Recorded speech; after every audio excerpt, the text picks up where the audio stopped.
Welcome to the QSO lecture series. अस्सलाम वालेकुम वरहमतुल्लाहि वबरकातुहू। डियर फेलोज़, कानून शहादत ऑर्डर की इस लेक्चर सीरीज़ के अंदर हम presumption as to the document के बारे में पढ़ रहे हैं कि जब कोई डॉक्यूमेंट अदालत के अंदर आएगा तो उसके बारे में अदालत क्या प्रिज्यूम करेगी।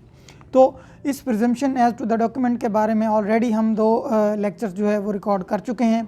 QSO की प्लेलिस्ट का लिंक जो है डिस्क्रिप्शन और आई बटन में मौजूद है।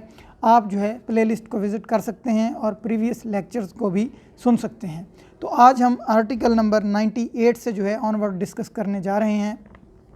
आर्टिकल नंबर 98 कहता है presumption as to the telegraphic messages, कि जो टेलीग्राफिक मैसेजेस हैं उनके बारे में अदालत क्या प्रिज्यूम करेगी। अब टेलीग्राफ यानी तार का ज़माना ही नहीं रहा।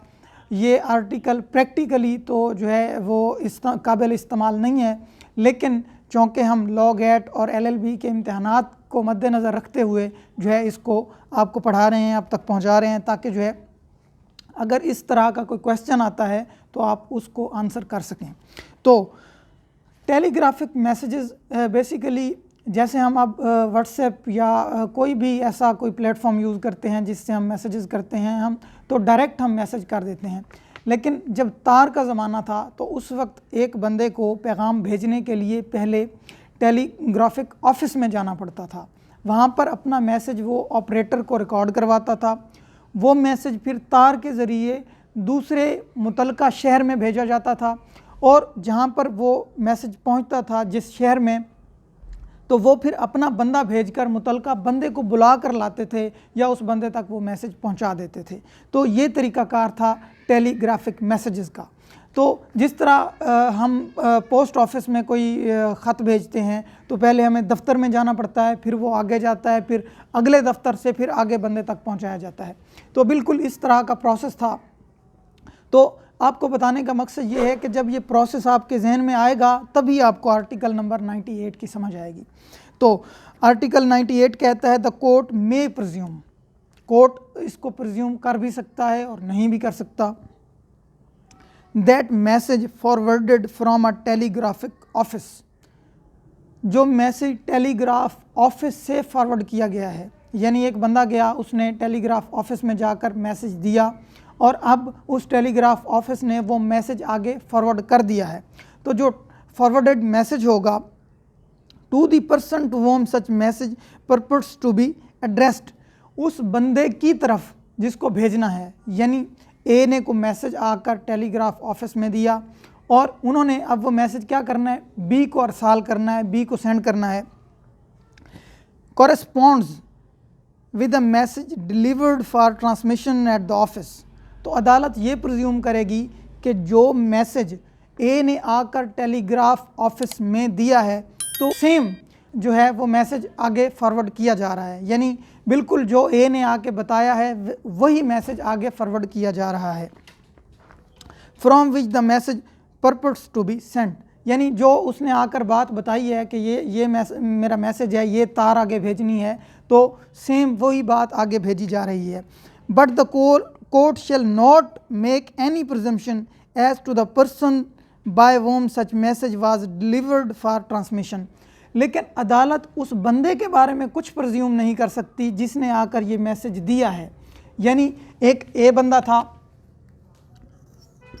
ये गया जी ऑफिस में, टेलीग्राफ ऑफिस के अंदर, इसने जाके क्या कहा कि जी ये मैसेज भेज दें, किसको, बी को।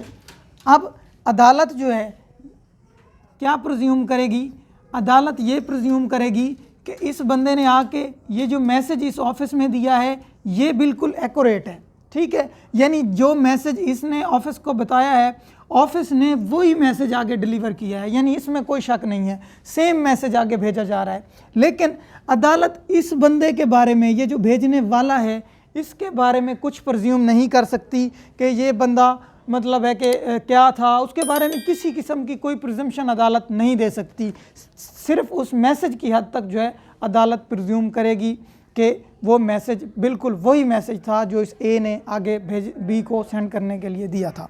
तो आर्टिकल नंबर 98 कहता है कि जो भी मैसेज जो है फॉरवर्ड करने के लिए दिया जाएगा, अदालत उस मैसेज के बारे में तो प्रिज्यूम कर सकती है, लेकिन बंदे के बारे में जो भेजने वाला है उसके बारे में कुछ प्रज्यूम नहीं करेगी।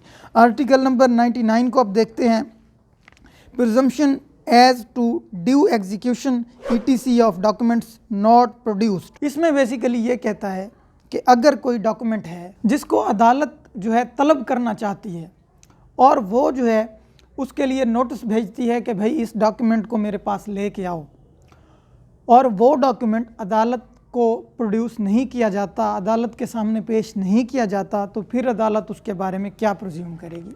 मिसाल के तौर पर किसी निकाह नामे को चैलेंज किया गया है, ठीक है, और उस निकाह नामे के बारे में अदालत कहती है कि निकाह खां को बुलाओ और उसे कहो कि ये जो है निकाह नामा जो पर्त उसके पास है वो लेके आए, या जो है मुतल्लिका यूनियन कौंसिल को कहती है कि निकाह नामा लेके आए। अब जो है अगर वो निकाह नामा नहीं लेके आते तो अदालत उसके बारे में क्या प्रिज्यूम करेगी, ये देख लेते हैं। The court shall presume, it is mandatory for the court to presume accurate और जेन्युइन दैट डॉक्यूमेंट और दैट निकाहनामा। The court shall presume that every document, court के लिए लाजिम है कि वो प्रिज्यूम करे हर उस डॉक्यूमेंट को called for and not produced after notice to produced, जिनको बुलाया गया है, जिन डॉक्यूमेंट्स को तलब किया गया है और नोटिस भेजने के बावजूद भी वो अदालत में प्रोड्यूस नहीं किए गए। वॉज अटेस्टेड, तो उसके बारे में अदालत ये प्रिज्यूम करेगी कि भाई वो अटेस्टेड थे। स्टैम्प्ड, वो स्टैम्प्ड भी थे। And executed in the manner required by law, और वो उसी मैनर में ही एग्जीक्यूटेड थे जो कानून ने उसके लिए डिसाइड किया हुआ है। अब ये सोचने की बात है, सवाल पैदा होता है जहन में कि एक डॉक्यूमेंट के बारे में पहले ही सवाल पैदा हुआ पड़ा है कि ये दुरुस्त है या नहीं है, और फिर अदालत उसको बुलाती है, वो डॉक्यूमेंट्स पेश भी नहीं किया जाता और फिर भी उसको कैसे एज इट इज़ सही मान लिया जाता है। तो उसके लिए मैं आपको बताता हूँ कि फ़र्ज़ कर लें कोई एक बंदा है, ठीक है, वो कहता है कि जी मैंने इस बीबी के साथ निकाह नहीं किया हुआ, ठीक है, और वो जाकर अदालत में इस निकाह को चैलेंज कर देता है, इस निकाह नामे को, और अदालत कहती है भाई जी इस निकाह नामे की कॉपी लेके आएँ। ये कहते हैं कि जी निकाह नामे की कॉपी है बीबी के पास, मेरे पास मौजूद नहीं है, ठीक है, और ये निकाह नामा गलत है।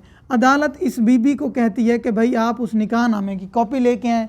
ये बीबी निकाह नामे की कॉपी लाने से इनकारी हो जाती है, इसको अदालत नोटिस भेजती है, नोटिस भेजने के बावजूद भी जो है ये निकाह नामा प्रोड्यूस नहीं करती अदालत में। अब अदालत के लिए क्या है, अदालत फिर आर्टिकल नंबर 99 को यूज़ करते हुए बीबी की बात को नज़रअंदाज करते हुए इस बंदे की बात को दुरुस्त तस्लीम करते हुए उस डॉक्यूमेंट को दुरुस्त तस्लीम करेगी। तो ये बेसिकली था आर्टिकल नंबर 99 कि अगर कोई डॉक्यूमेंट अदालत चाहती है कि उसको तलब किया जाए, उसके लिए नोटिस भेजती है और नोटिस भेजने के बावजूद वो डॉक्यूमेंट अदालत में पेश नहीं किया जाता, तो अदालत यही तसव्वुर करेगी कि वो अटेस्टेड भी था, स्टैम्प्ड भी था और अकॉर्डिंग टू द लॉ जो है उसको एग्जीक्यूट किया गया था। तो ये थे हमारे आर्टिकल नंबर 98 और 99। इसके रिगार्डिंग अगर आपका कोई क्वेश्चन है तो आप मुझसे पूछ सकते हैं। तब तक जो है मुझे इजाज़त दीजिए, मिलते हैं किसी नए लेक्चर के अंदर। वमा अलैना इल्लल बलागुल मुबीन।